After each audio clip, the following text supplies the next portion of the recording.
Hola a todas y todos y bienvenidos al curso sobre el Sistema Interamericano de Derechos Humanos ofrecido por la Comisión Andina de Juristas.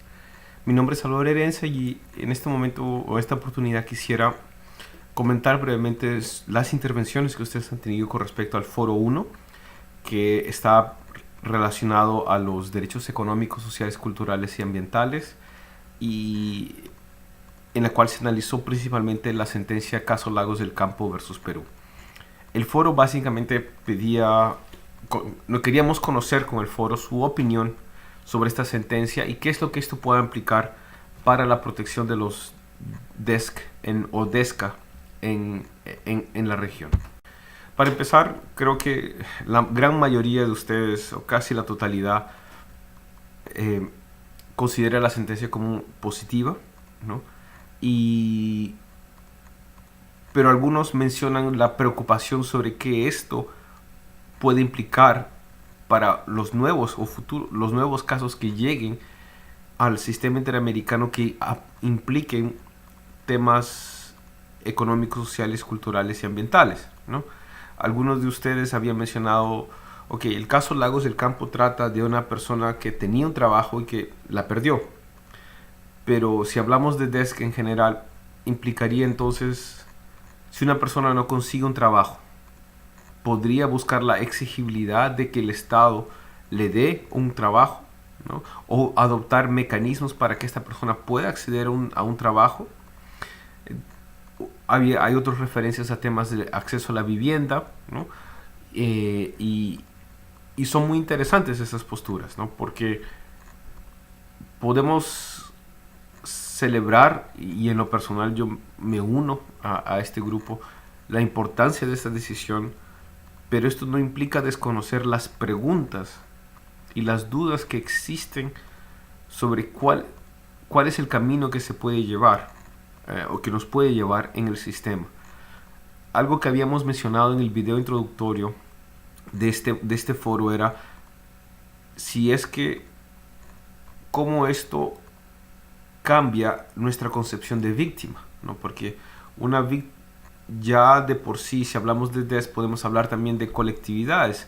Y esto es muy importante nuevamente vincularlo al tema a la opinión consultiva sobre personas jurídicas, en la cual el Estado, la Corte Interamericana menciona que únicamente los pueblos indígenas y los sindicatos, de acuerdo a lo establecido en el Protocolo de San Salvador, pueden, como personas jurídicas, presentar casos como víctimas ante el sistema. Entonces, de ahí que Lagos del Campo, al tratar del caso de un sindicato, de un miembro de un sindicato, ¿no? Y el tema de libertad sindical puede haber sido elementos que fueron tomados en cuenta para una decisión de esta materia. Lagos del Campo, si no me equivoco, el caso fue presentado 2007-2008, entonces fueron casi 10 u 11 años en el sistema. Esto independientemente de todo el proceso o del trámite en el Perú, ¿no? Entonces, hay también una estrategia y una política de manejo de casos que debe ser tenido en cuenta al analizar esta sentencia.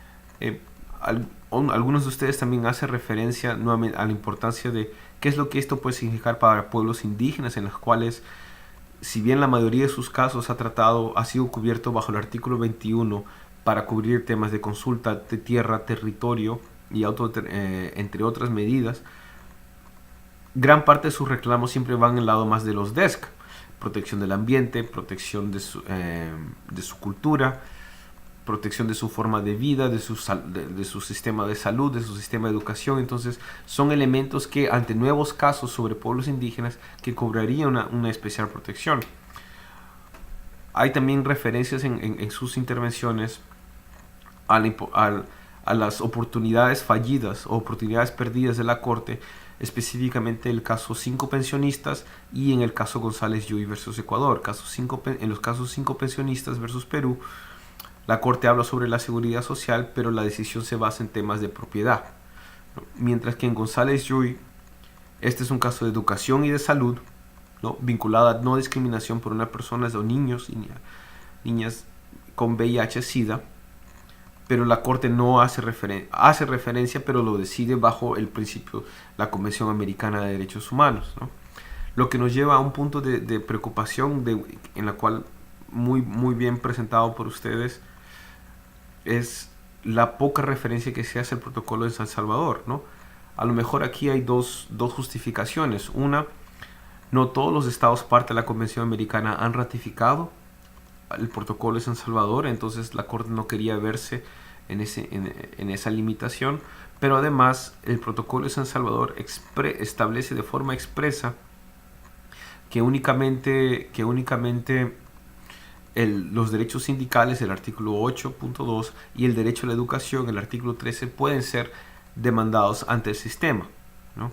Entonces, a lo mejor la Corte estratégicamente optó por no hacer referencia al protocolo San Salvador, si bien el caso vinculaba al temas de sindicatos, ¿no?